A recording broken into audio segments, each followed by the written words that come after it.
Hello, you're listening to Radio Reverb 97.2 FM and DAB. I'm Heather Hilda Darling on Let's Talk Property, sponsored by Callaway's Estate Agents. I'm really looking forward to today's show. I have Councillor Robert Nemeth joining me. Now, Robert is a councillor in Wish Ward, Hove. I'm pretty sure he's got lots to tell us. And of course, I'm going to be putting questions to him about the community and housing, and of course those colourful beach huts if we've got time. If not, we'll have to bring him in again another time. So welcome, Robert. How are you? Thanks for bringing me back on. No, a pleasure, absolute pleasure. And when we spoke earlier, it sounded to me as though you were having a better day than I was. What was happening today? I had a meeting with Katie Bourne, who is the Sussex Police and Crime Commissioner for Sussex, and she came to see us at Hove Lagoon, and she came to see beach hut owners to talk about crime on Hove Seafront, which is something that we both know about as volunteers in Hove Beach Hut Association. Was she shocked?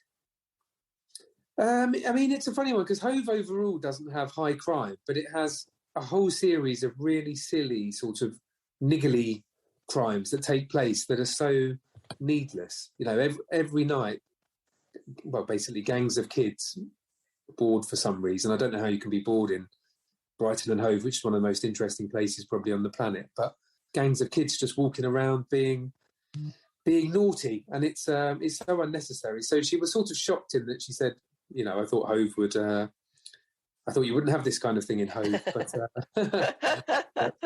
sadly we There's do. always pockets, aren't there? There's always pockets of problems. But anyway, first of all, Robert, just to sort of find out who you are. I mean, obviously, I know you quite well now after all the time on the Hove Beach Hut Association and having you as a guest previously.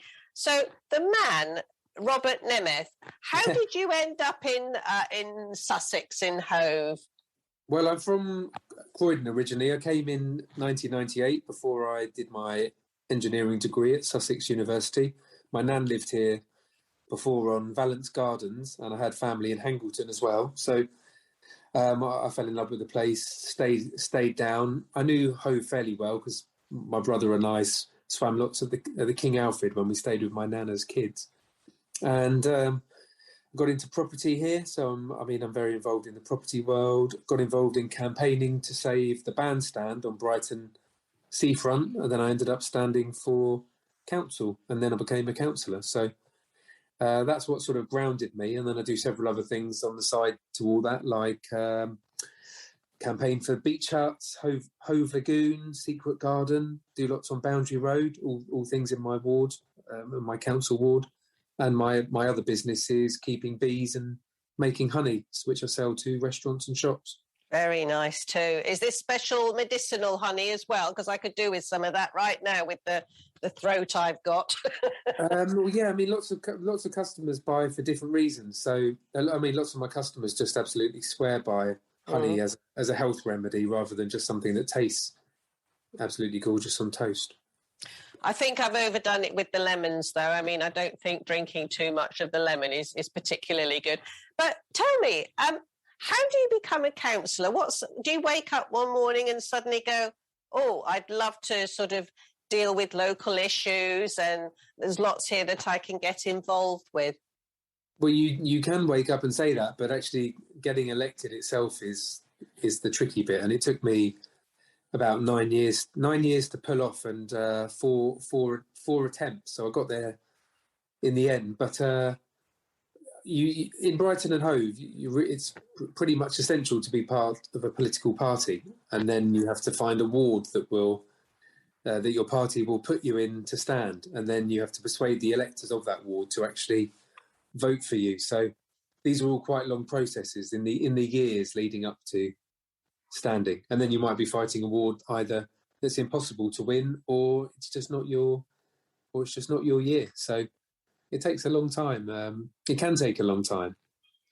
What particular skills do you think you have to be a councillor? Because personally, I'm not very good on committees because I want to get things done now. I don't want lots and lots of discussion about what we're going to do, and then we'll have another committee. So How do you match that with your business persona that, in business, you very often have to make quick decisions? Well, I don't think my business expertise helps hugely as a councillor. I mean, I'm fairly effective in business, but I don't think that's my main strength as a councillor. My main strength as a councillor is noticing issues fairly early on that people care lots about, that need massive exposure. So this summer's big thing has been, everyone's noticed weeds in pavements in the last few years as part of this, quite sad decline of Brighton and Hove in the physical sense. But it hasn't exploded as to what's behind it. I think people think maybe their street wasn't getting done, or maybe there was another strike, but it hasn't really been stitched together. So this summer I've spent exposing the bizarre reasons why Brighton and Hove's pavement weed problem is so prolific these days. And it's a variety of silly reasons, none of which are particularly acceptable. So I think I'm quite good at finding these subjects and really just banging on about them, really, and getting to the bottom. So you're going to tell me it's nothing to do with trying to proliferate bees with the weeds? It's because the council, for probably politically correct reasons, suddenly out of the blue banned a certain type of herbicide or family of herbicides called glyphosates, which are bad news for nature on the whole. But they did it without phasing any sort of alternatives, or more to the point, having any alternatives. And, any sensible person can see that having pavements that aren't weeded can be very expensive through, compensation claims, or just the damage to pavements that's done just to the foundations of pavements over a long period. So it's very silly. So I haven't fully teased out yet what the reasons, if the council is deliberately not weeding in the sense that they want to put flowers between cracks in pavements to somehow help nature. But if that's what's behind this, that is pretty pathetic, because you'd have to be really unambitious with your planting, planting objectives. If you have to put them in, between pavement cracks, we should be planting in the acres, wildflowers and trees, but it's just not happening, sadly. No. What are the other local issues that really get people cross and angry? Well, I mean, all of these issues are fairly boring because they're parking and bins. So although most of my correspondence is about, parking and bins, they're not actually exciting issues, but those are the things that wind people up the most. I mean, we're about to have a bin strike in Brighton and Hove, which is, again, one of these. It's quite an odd thing, really, because people over a period of decades, people can't understand why Brighton and Hove has got one of the worst bin services in the country. It's something that should be fixed. Brighton and Hove is a very wealthy area, and it seemingly has good eco intentions, because lots of people say they're eco-friendly here. So, it's a question that's quite hard to answer. Why is our bin service and recycling rates and all related things like that, garden waste bins, why are we so bad as a city at those things? So they're all sort of quite tedious subjects. So anyway, bins and parking is what winds people up the absolute most. You probably saw this summer Brighton and Hove City Council tried to change its parking permit system and messed it up big time. Again, they didn't phase it properly. The whole system collapsed, and tens of thousands of people haven't been able to renew their parking permits. So, well, an equivalent number of tickets have been issued to people. So oh dear, it's crazy. You couldn't make it up. It's embarrassing, but there we are. No, I do understand. I mean, I obviously drive into Hove when I come to work, and every time I try and find a parking space or something, I know I could probably hop on the train or even hop on the 700 along the coast, but obviously I'm out and about a lot of the time, and I every time I've got to find a parking space. It's time that I can't use for work, and I get so frustrated. I think I probably use bad language more in the car than anywhere else. Well, I think this your story is one of thousands of different stories that those making policy just haven't listened to. And there's many people who would find it hard to cycle and shouldn't be demonised as motorists. I mean, I drive vans and cars for all sorts of different reasons, whether that be lugging beehives around or doing building work or transferring my, numerous children to all sorts of different things. And I don't feel like I'm a baddie, I feel like if I drive a car, it's not because I'm lazy, I cycle as well. So, but the narrative has been goodies and baddies, and that's the problem. So it's turned off a lot of people. And that's what led to this cycle lane on the Old Shoreham Road being removed, because public opinion of it was just so low after being talked down to like that it became inevitable that it was going to be removed. So, yeah. Well, it's difficult to please everybody, isn't it? I know in Holland they have some fabulous cycle lanes, but the practicality of using a bike, and especially with the winter weather coming now, potholes, all that sort of malarkey, it's really difficult to cycle everywhere. I don't even know how well the Brighton and Hove cycle system is being used. Certainly, I don't see lots of cyclists along the seafront or going through the town. I certainly see a lot of cyclists going through red lights, but I'm probably more attuned to that happening than anything else. But actually, along the seafront, it's a great place. It's nice and flat. There are some areas where I wouldn't even try and go on a bicycle.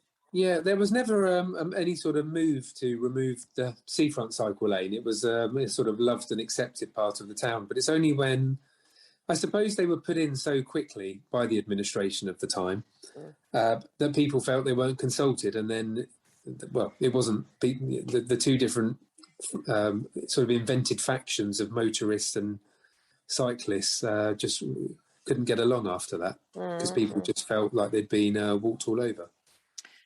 Now, it's a good lesson in listening. If you listen to people, then they're much more likely to respect your opinion, I think. No, I absolutely agree there. It's very difficult, though, to please everybody. And, we've obviously got a large population in Brighton and Hove and lots of different pockets of slightly different areas, which is what I was going to ask you next. What would you say the distinctive characteristics of Wishward are? When you look at Wishward next to Poets Corner, then further afield, you've got all the other different conservation areas, etc. What's the thing that pulls you to Wishward? It's definitely not trying to be central Brighton, which is something I like. It's got very much a seafront feel, but not drinking on the seafront, but walking, pootling down to the beach and maybe having a barbecue or a beer, something like that. Hove Lagoon is probably the epicenter really of the ward, certainly in my view anyway, as Hove's premier seafront attraction. More houses than flats, though I'm proud to represent one of the biggest consolidated council estates in the city, which is the Ingram estate, where I put a lot of love and energy really. Lots of small businesses on Portland Road and on Boundary Road, two areas where I spend a lot of time. And then I suppose in terms of architecture and housing and property, it's not really a developer's paradise really, because it's lots of streets and streets of 1930s, well built, decent in the first place properties that can't really be, shouldn't be and aren't ever knocked down and rebuilt because they were built well in the first place. So it hasn't got that sort of prolific developer side of things in the property sense. It's lots of families moving in, hiring an architect, hiring a builder, extending out the back, converting the loft. It's that sort of, when it comes down to property, it's that sort of thing. Yes, and we heard this week about the council's decision to make, there's an Article 4 which stops you doing certain things due to planning in Queen's Park, isn't it? Queen's Park, with the painting, which is coming in next year. Do you foresee anything like that coming in Wishward, where you can only paint your Edwardian terrace or your Victorian property a certain colour? No, it wouldn't come into Wish at all, no chance. But there was an interesting case, the one that you said, because it's these Article 4 directives. I assume it lines up with a specific conservation area as well, doesn't it? It would be Queen's Park, yes. Queen's Park conservation area. So they all have their own different rules and foibles. The Article 4 directives that cover conservation areas, and I suppose that area on the whole does have fairly uniform building colours, doesn't it, on the streets? I think that colour thing though only covers buildings that you intend to paint, so it doesn't tell everyone who's already done it to get rid of it or anything like that. And I suppose streets that have already done it, that are characterised by it, all it means is they have to apply for planning permission. It doesn't mean you can't do it. So you just have to apply for planning, and those making the decision will, if every one of your neighbours is sort of red, orange, yellow, you'd make your case, wouldn't you? And I think humans on the council would say, fair enough. I think it only is really for that one, probably that one street really, that it applies to, that just happens to fall in the middle of the conservation area. Well, let's be honest, there's lots of different types of shades of white, grey and cream, aren't there, anyway? So I think it limits them, though. I think it actually has a specific paint set. I think it says a certain type of... I think it does limit it, that Article 4 directive. So it tells you the shades you have to do it. Yeah, well, it'll be a bit like the beach huts, won't it? You can only paint them this colour at the front and this colour at the side. But do you think that stops people putting their own personality into their properties? It does in the sense of the sort of garish thing on the front of the building, but I mean they are packed full of historic features, these decent Victorian properties. So it might just be their flair for design takes shape on the inside rather than on the front. So true, yeah. Now, on the 15th of September, it was the Day of the Long Knives, wasn't it? And we got this Secretary of State for Levelling Up Housing and Communities. Hey, that's a mouthful, isn't it? And we've had all these different sort of housing ministers, etc. And Michael Gove is the guy who's got the honour, if you like, of taking this position. What do you think the basis of this is? And when they talk about levelling up, which areas are they particularly trying to target? So do you know my link with Michael Gove? I do. I've read about it, but I thought maybe you'd like to tell us about it. Well, when he first got elected in the House of Commons, I was his... he didn't have a giant team then, and he wasn't a famous person. So it was me, Michael, and Michael's lovely secretary, Karen, three of us sitting in a tiny room off a not very well-known corridor in the Palace of Westminster, hidden away, tucked away. And, it was a lovely experience. And Michael Gove has obviously gone massive since, it's probably since I left. But, I'm sure that's not true. But it was nice to be part of it for the first 5 years before he, before we went to the international stage, really. Mm. So he's a very clever guy. So any subject, I mean, how Michael Gove's got a long link with the Policy Exchange think tank, which has a specialism in housing and planning reform. And so Michael Gove himself is this is a subject he knows a hell of a lot about anyway. But then he knows a lot about most subjects, quite frankly. It's a very interesting character. Mm-hmm. But this levelling up, what do they mean by levelling up? I think they're talking about the forgotten areas of the country, which so the way I interpret, this is my interpretation of it. So Brighton and Hove, when tourism changed, probably in the 1960s, we started seeing it changing, with flights to Europe becoming a lot cheaper, and just people having different ambitions and how they wanted to holiday. Brighton and Hove, unlike lots of other seaside towns, had this limited window to reinvent itself, and it did it really well. So it built one example of what the town at the time did was build the Brighton Centre, which Geoffrey Theobald, who was a councillor, when he was a councillor, he was a leader of the Conservative group. It was his father who was often credited with getting that project off the ground. So Brighton and Hove was a place that wasn't left behind, but lots of other places were and have been over the years for all sorts of different reasons. So I think of levelling up as giving those other areas the helping hand that they need so that they can stand on their own 2 feet over the coming decades rather than needing to be subsidised. So it's rather a tall order, though, isn't it? I mean, it's not going to happen in a couple of years. It doesn't happen in a couple of years, but places like Margate, which was in a desperate situation 10 years ago, Margate's doing really well now, isn't it? So it's these sorts of things. It's sparking something that leads to a sort of snowball effect. I mean, even Hastings as well. A lot of money was put into Hastings, and I'm hoping to take a trip via Hastings next weekend, actually, because we're going to travel over to Canterbury just to have a look over there. And the idea is let's stop in Hastings and see how it's changed from when we were children. So that will be very, very interesting. And I know there's been quite a lot of land and development there as well. I was going to, you do an awful lot on social media, Robert. So I caught something about the Hove Beacon the other day. Tell us a little bit about the Hove Beacon.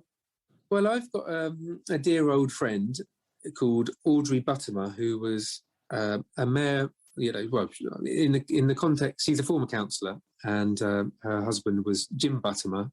And when Jim was mayor and Audrey was mayoress, they had the honour of lighting the beacon on the Hove seafront near Hove Lagoon for, I think it was the 400th anniversary of the Armada. So I might be mistaken, so forgive me if I get the date wrong, but I think it was 1996, but I could be a few years out of that. And so I in discussions with Audrey, who is quite elderly now, she said she would love to see the beacon regularly lit, meaning with fire, which is something that, every kid loves to watch. So I put this sort of message out saying, as I'm ward councillor for Wish Ward, key part of my area, sort of forgotten local landmark. Lots of people don't even know what I'm talking about when I mention the beacon near the deep sea anglers. Who can help me? Let's get a little group together like I did with the beach huts. Who's going to help me with this? And one lady came forward called Eleni Chialis, who is probably the top. She's the go-to lighting designer in Sussex for, high-end projects where the architectural design is, absolutely top end. And she said to me she'd like to help me light it, but she got mixed up on what I meant, because I meant light it with fire and have a massive, pyromaniac session. Yeah. But she meant with LEDs. And I suddenly thought, what a genius. That's not what I was talking about. But I was immediately run over, because it then means you can turn it on every single night. And, whenever it gets dark, and it would be automatic. However it was designed anyway, it means the beacon wouldn't have to be just lit on, say, Jubilees or something like that. It means every single day you could have this lovely light display and make a bit of a feature of the beacon on Hove Seafront. And I battled away with it now for maybe 2 or 3 years, trying to raise money. But there's a Jubilee coming up in June next year. I think it's the 22nd that it's going to be celebrated. Anyway, so I put a motion through council, managed to get funding through council. So there's an art project now ticking through. It's an art commission. So somebody's going to be commissioned by the council to design and build and get it ready for the Jubilee next year, when it will presumably be lit for the first time.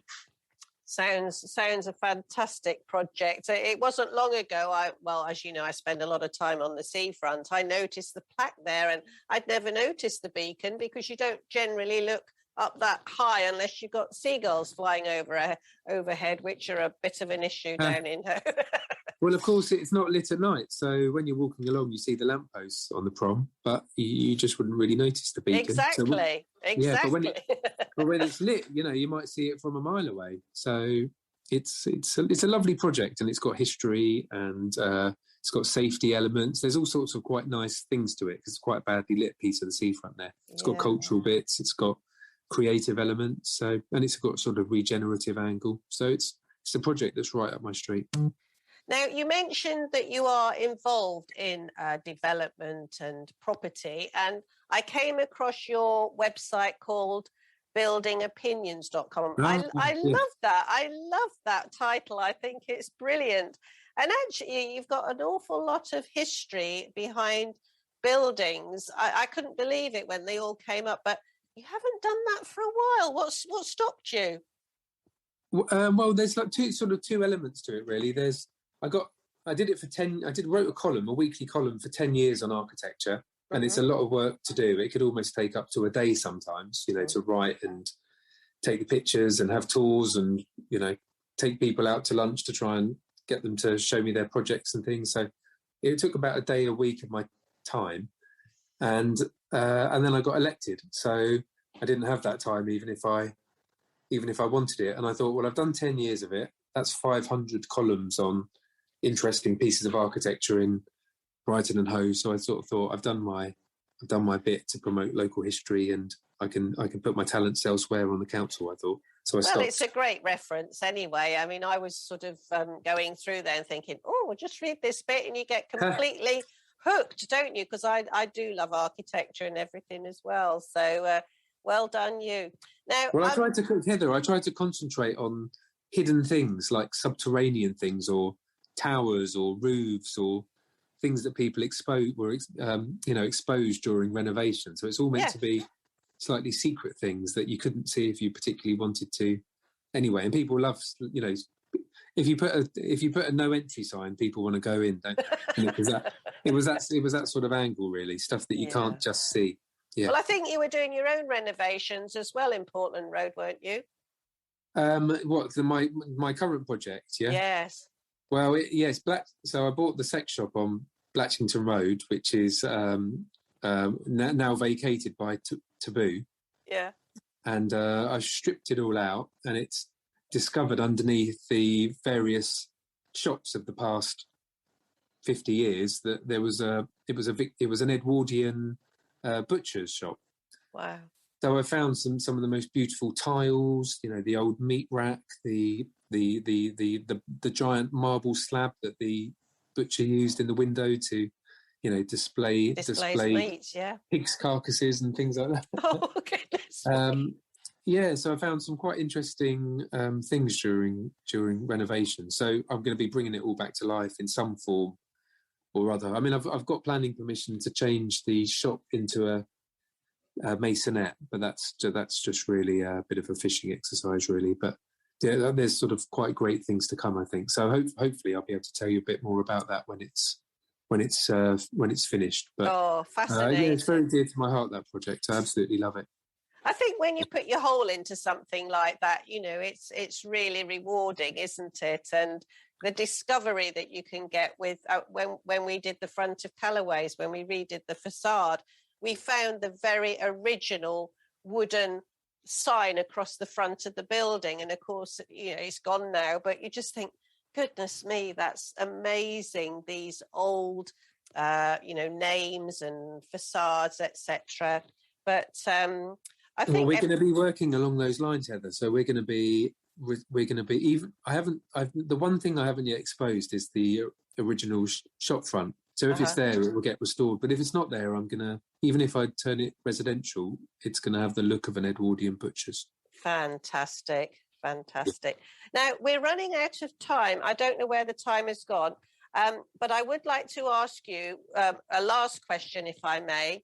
I don't know if you've read the news, but there's a new white chocolate sweet coming out. So what's your favourite quality street? My favourite quality street. It's the strawberry and the orange, for sure, yeah. Always, strawberry and orange. Well, apparently it's coming out for Christmas time to celebrate the 85 years of Quality Street. But have you got a favourite street in Hove? You can buy those chocolates individually, can't you? My good friend Richard eats the purple one, so we got him a giant box of just purples. Very nice too. Do you have a favourite street in Hove?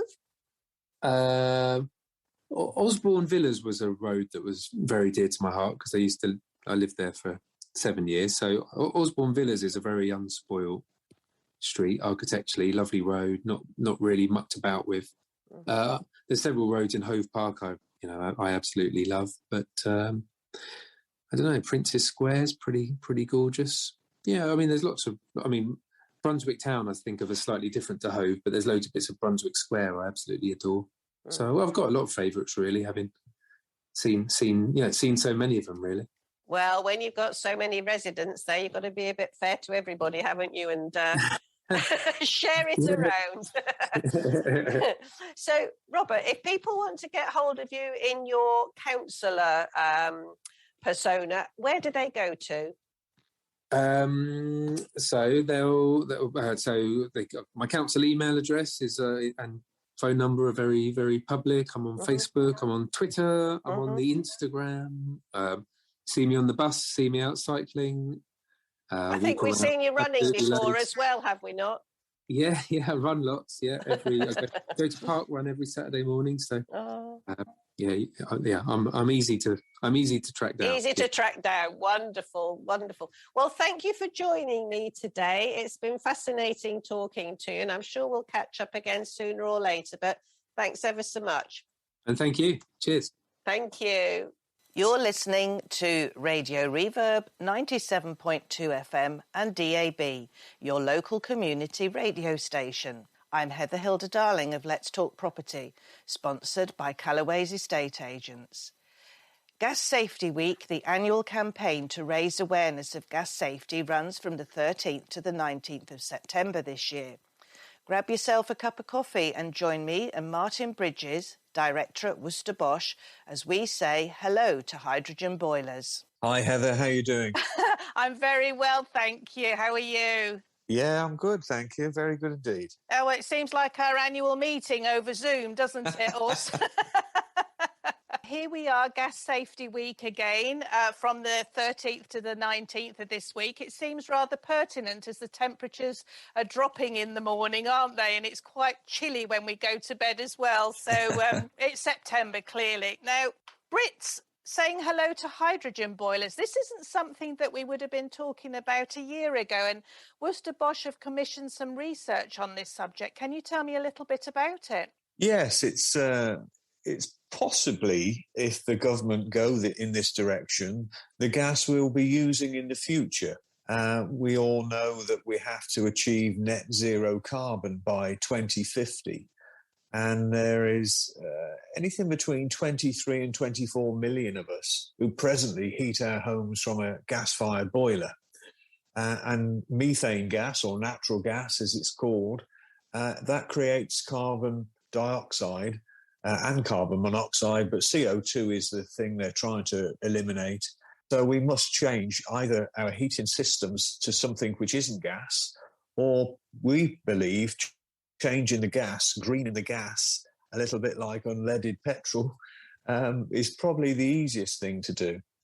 So yes, it's a hot topic because hydrogen boiler trials are being conducted at various places around the country to try and give enough evidence for the government to select which direction really to take.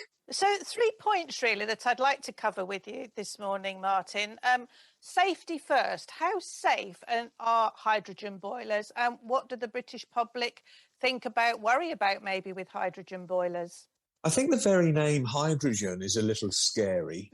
I'd agree. There are probably memories of, the warships and things like that, harking back 100 years or more. So it's a gas name which can conjure up a little bit of fear. And I guess if we called natural gas methane, then that may also have a negative perception about it. But a hydrogen boiler, and bear in mind there's hydrogen cookers and fires being trialled at the moment, they look exactly the same as your present gas or gas boiler or cooker would look. And probably 95% of the boiler is derived from a natural gas boiler. So it's very familiar. There's nothing really different for the consumer or the installer to be too concerned about. The clever bit, which is where the changes have been made, is in the combustion area where the gas is actually ignited. So we've got a different burner and we light the flame in a slightly different way, and we sense that the flame is alight with a different method as well. But aside from that, there are some characteristical changes to hydrogen. It has things which some of your listeners may not be interested in, but the flame speed of hydrogen is around 8 times that of natural gas. The molecules of hydrogen are slightly smaller than natural gas, so arguably it could it's harder to seal, but that's really not the case in reality. And I believe some of the listeners rather, may have chanced upon an article a few weeks ago where it was published in one of the daily papers where the headline was hydrogen 4 times more dangerous than natural gas, which is very scary, of course, when you read that. But when you dissect that article, they predicted 65 injuries would happen annually. The present rate of injuries from explosions and things like that is 17. So if you think that we're going to go from 17 to 65 and there are 24 million homes connected to the gas grid, that's a failure rate of 0.00004%. So it's quite safe. And this is just a desktop study as well. You know, the article in question could easily have said hydrogen is 4 times safer than natural gas because there's no carbon monoxide generated. And that's by far a bigger hazard to gas users than any gas leak or explosion that takes place. So before I move on to the second point that I wanted to raise with you, Martin, obviously working in property and lots of landlords and tenants, does this mean that with a hydrogen boiler you don't have the CO2 monitors anymore? Or will there be a similar sort of alarm system? Arguably, you wouldn't need them. You wouldn't need, because there's no carbon dioxide or monoxide created. I guess you would still need them for the cooker or a gas fire, for instance, if they were moved to hydrogen as well. But the boiler itself, no, it's inherently safe. So, yes, it would serve no purpose if the boiler was the only product in the home. Okay, that's a good point. Now, in terms of cost efficiency, you know, obviously this time of the year we're all thinking we're going to be turning on our boilers soon, get the heating going in our homes. How much do we save potentially having a hydrogen boiler? Is it enough to really think about changing if you consider how much it's going to cost to put in a brand new boiler? The boiler is going to be held at the same cost as natural gas boilers. So because 95% of that boiler is actually a natural gas boiler, so the 4 larger manufacturers have pledged to the government that these boilers will be no more expensive than a gas boiler will be. The cost of hydrogen will be more expensive than natural gas, which is extraordinarily cheap at the moment. It's something like 4 pence for a kilowatt hour. It is looking like, and bearing in mind we're trying to foresee 30 years away, that 4 pence could be more like 7 or 8 pence per kilowatt hour. But the alternative to decarbonisation is, of course, electricity, and that's around 17 pence per kilowatt hour today. So it is more expensive than where we are, but less expensive than the other alternative on the table. So if it is going to be cheaper, do you think this will persuade people, irrespective of the safety aspects that they might be worried about, to give it a try? Yes, I would like to hopefully keep them rest assured, shall we say, that there will be no safety worries with hydrogen. The trials which are taking place are pushing everything to the extreme. So the safety issue is one you can welcome, because you will be safer with hydrogen simply because there's no carbon monoxide. But I don't think you'll find people being able to select it, shall we say. They can select gas or an alternative, but the gas they're going to be receiving down the pipe in 20 years' time, perhaps, is likely to be hydrogen if the government make that decision. Your next door neighbour won't be on natural gas and you be on hydrogen. The change will be on a street-by-street, city-by-city basis, if that's the way we go. In the interim, between hydrogen being fully available throughout the country, it is looking like the government might put into policy that you can only buy hydrogen-ready boilers from around the mid-2020s. So you and I, when we change our boiler, and 1.7 million of us do this every year, we will be buying a hydrogen-ready boiler that you will connect to your existing natural gas supply. But if and when hydrogen actually comes down your street eventually, a simple conversion, 2 or 3 inexpensive components, and about 30 minutes to an hour of an engineer's time And that boiler is now converted to 100% hydrogen and is free of any carbon dioxide. I've just heard one landlord who had to change the gauge of the pipes after about 20 years. Are we going to have to change the gauge of our gas pipes again for these hydrogen boilers, or will the gas come down the same as it is already? It's the same gas pressure as we have today. The pipework under the roads is being replaced anyhow. So the 150,000 miles of natural gas infrastructure zigzagging its way down the streets, that's all being replaced. We're 60% of the way through a pipework replacement program. It started about 12 years ago, before hydrogen was even conceived. So we're going to have polyethylene, that yellow plastic pipe you quite often see when you're stuck in a traffic jam behind some temporary roadworks. That's what they're doing, replacing the steel pipe with polyethylene pipe. And the diameter of that is going to be large enough to provide sufficient gas into every property.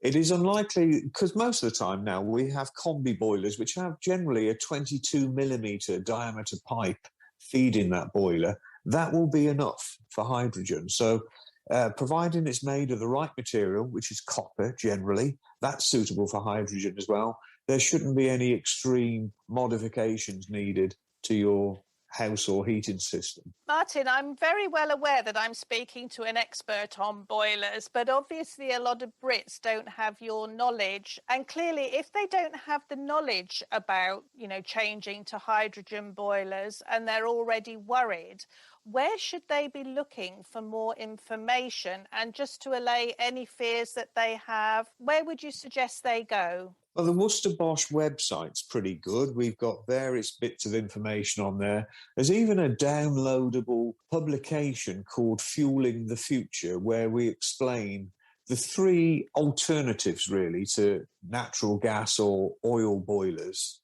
which might be how you heat your homes in the future. So, yeah, Worcester Bosch, the website, just any search engine, it'll throw it up at you. And please have a look at anything on there connected with hydrogen. Well, that's great advice. I have just one last question. All those people who are now thinking, I need to change my boiler, it's getting a bit old, should they just go stop and start looking at these new hydrogen boilers now? If, we are being encouraged to swap over, we don't want to be doing another swap in 5 years' time in the mid-20s. What would you suggest people do if they need a new boiler now? And are there enough plumbers and gas safe engineers out there who know enough about the hydrogen boilers to advise consumers? Well, it is very new and it's in its trial. So there are no hydrogen-ready boilers currently on the market. They are prototypes being used for trial purposes. The likely move the government will make is, first of all, to inject a blend of hydrogen into the natural gas pipe. So we are probably going to see anything up to 20% hydrogen injected into the grid, because I don't think you're going to see any mass supply of hydrogen probably until the mid-2030s. So that's at least another boiler away, generally. That's 15 years or so away. So all of our boilers and everybody else's since 1996, they've been tested on a 22% blend of hydrogen anyhow. So any boiler you buy today would be suitable for this forthcoming injection of smaller amounts of hydrogen. But when we get to 100%, 15 years or so away, you would then have to replace your boiler to a hydrogen, either hydrogen ready or a hydrogen bespoke one. But that's generally, well past the normal life expectancy of a boiler. So feel confident in going to buy a boiler. You are future-proofed. If you buy one today, you're future-proof for at least 15 years, I would suggest. Wonderful. Martin, can I say it's been an absolute gas speaking to you today? And obviously, we are marking Gas Safety Week the 13th to the 19th, and that is the annual campaign to raise awareness of gas safety And obviously highlighting the introduction of new and more sustainable hydrogen boilers. So thank you very much for joining me today. It's been a pleasure. As always, it's a pleasure as well. So I hope you've been enjoying the show so far. And my last guest today is Anthony Morrow, personal finance expert for Open Money. Now, overwhelmed first-time buyers are calling for support due to lack of understanding in the process. Almost 48% of first-time buyers aren't confident in the process of buying a house. They also admitted to being baffled by solicitor decisions, mortgage deals and insurance providers. If you're a first-time buyer, just 10 minutes of your time, hopefully this will help sort out all your problems of overwhelm. Overwhelm, Anthony, that is something we've been hearing a lot of over the last 18 months, is it not? Oh, absolutely. Almost in everything that we do, it feels as though, it's all, everything's complicated, everything's hard work. And it makes sense that, buying your first home is also going to be like that. It's a complicated process, lots of moving parts. Even for people who've moved house several times in their lives, it's still one of the most stressful things that you can actually do. So, the research we did on first-time buyers, it's not surprising to see that half of them, find the whole process really intimidating. Mortgages, complicated things, or, just because of how expensive houses are now, it's a lot of money. They are big sums that we're borrowing now and borrowing for a long time. So if you're doing that along with not really understanding a lot about money, and we know that people's understanding of financial affairs isn't as high as we'd like it in this country. It's going to be, people are going to find it a challenge.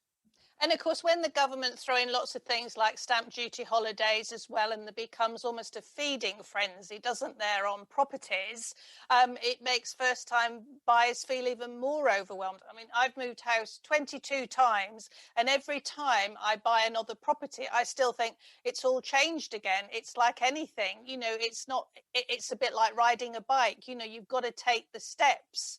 And obviously, as a first-time buyer, you need to know where the starting point is, which will bring about a successful end result. So from your research, what are the things that are really concerning them? You mentioned things like mortgage advice. Why is that? Are we not presenting the information in the way that's easy to understand, maybe in language that's jargon for them? What's the problem?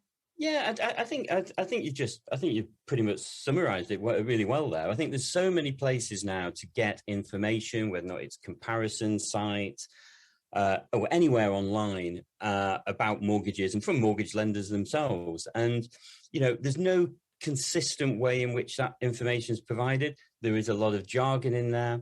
As you said earlier, things like interest rates can be confusing, and there's so many different types of mortgages that really, understanding whether or not and being confident whether or not you're getting the right one, isn't straightforward. And that's why we think that actually for people, being able to access advice, it just gives them a little bit more confidence that what they're doing it in the right way. They're going to get the mortgage that's right for them. And also there's another pair of hands to take some of that stress away, and you can't oversell that, actually, the importance of, those times when, you're still waiting to hear from your solicitor, or you're waiting to hear from the solicitor of the person whose house you're buying. It can become really stressful. So just having someone there to be able to talk to can be worth its weight in gold. I think the problem is as well, you think, oh yes, let's go out. Well, let's go and buy our first house. And first of all the different places, and you don't necessarily get the property that you want. You've got to make decisions about, where do you compromise? And then when you come onto the conveyancing side, there's even more, which solicitor do I use? How does that all work? How long is it going to take? It's not a 5-minute job. And despite all the fact, you're quite right, I think, when you said it's not stress-free, and anybody who says it is stress-free, I think, I don't know which planet they've come off, but, solicitor decisions, mortgage deals, and the trouble is where should we start educating really first-time buyers about this. It's not something that you learn over 5 minutes. You know, you can give out chunk size pieces, and I understand that your research into what first-time buyers want is aiming to do exactly that, to give them the sort of just little chunk size pieces so that they can digest, understand, and then move on to the next part. Yeah, that's right. I mean, you know, if you were to try and explain the whole beginning to end, you've got to remember, even by the time, you know, you've got to the point where you're looking for a mortgage, you've probably spent a number of years saving up for a deposit, you know, sacrificing things and really, you know, trying to save as much as you can for that deposit. So, you know, you've done quite a lot of hard work before the hard work really begins. So trying to explain all of that in one go, you know, it's just not going to happen. It's not practical. People aren't going to, you know, people are just going to go, oh, it's too much. I'm not interested. So breaking it down, taking the really key bits, trying to explain it in a way that people will understand. Again, just goes some way to making people a bit more confident in what, for most people, is going to be their biggest decision they'll make, certainly financially. You know, and of course, it's such a big supply chain, really, isn't it? Oh. From the estate agents to the mortgage companies to solicitors to surveyors. You know, some people will say to me, oh, well, I need a survey. And I think, well, which survey are you going for? Because actually they don't know which survey they want and which will benefit them in the long term. So I think all this information is very, as I said earlier, hard to digest. But your new website with all the information there specifically for first-time buyers is aiming to put that out there in very, very easy terms so that the first-time buyers will understand all the different steps they're going to go to. It's almost like little tick boxes, isn't it? Tick off all the areas that you've got to think about. Well, that's it. And actually, we'll go even further if people want us to, and we'll tell them what solicitor they should use, what survey they should get, what the best mortgage is, what the insurances are. So you remember, you need to have insurances to make sure whatever you're buying is covered, and also yourself. It's one of those that no one likes to think about, but taking out a mortgage, you owe a big piece of money. So if you or whoever else is on the earning the money becomes incapacitated or even worse, the question as to how that mortgage gets repaid is one that needs facing at the least likely time that you want to be facing it. So insurances are really important. We're there to help people make sure they've got the right ones in place. Do you think the word overwhelm is correct? I mean, really, the first-time buyers are starting out on what should be an adventure, really, shouldn't it? It should be a real adventure, learning about how things work, ready, actually, for when they finished on their first purchase to think about upsizing maybe further down the line. Do you think the word overwhelm has got a little bit overused, or are we thinking too much into the issues that first-time buyers are experiencing? Well, I think for first-time buyers, going into something that is a really important, really positive step, either if it's on your own or you're doing it with your partner, buying that first house is quite it's a momentous occasion, isn't it? So it comes naturally with quite a lot of worry and expectation, and that expectation just build up. So you throw in the complexities and the fact that you want to make sure you're doing it right. You don't, obviously there's enough stress in our lives without adding to it. So I think overwhelming, you can see how people can become overwhelmed very quickly with this whole thing. So anything that can be done to help them, I think it's a step in the right direction. So presumably you'll be tracking a lot of the first-time buyers using your services. And when you first spoke, you said about 50% of first-time buyers are not very confident. What sort of level would you like to get that up to for first-time buyers and their confidence? Well, I mean, obviously, 100%, where everyone's, everyone's confident and they know what they're doing. I mean, that's not going to happen overnight. And, with open money, we're trying to do that not just on mortgages, but across the whole spectrum of financial things where, whether it's saving or debts and things like that, there's a lot of issues out there that people just don't understand. So, we're there just to help as many people as possible, try and become a bit more confident with how they spend their money. Because at the end of the day, we all work really hard to earn it. So let's not waste it. I think, again, the trouble is, you almost mentioned it at the beginning, we're not very good in this country with sort of money and finance. It's almost became a taboo subject, didn't it? Finance, it was for people in the higher echelons of society, but actually we all need to know about our savings and our spendings and budgeting, etc. So I think it's a great idea that you've got. Where can first-time buyers find more information on these services that you provide, Anthony? Well, the Open Money website, so www.open-money.co.uk, and there's a whole section there on buying a house. That sounds wonderful. I'm just hoping that this makes a big difference to a lot of first-time buyers, so they really should head on over there before they start their house buying journey, should they not? Absolutely. I think that's a perfect start to the day. Oh, well, lovely talking to you today, Anthony. Thank you so much for joining me. Oh, no, it's a pleasure. Thank you. Thank you very much. Bye-bye. Bye.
It's a house thing.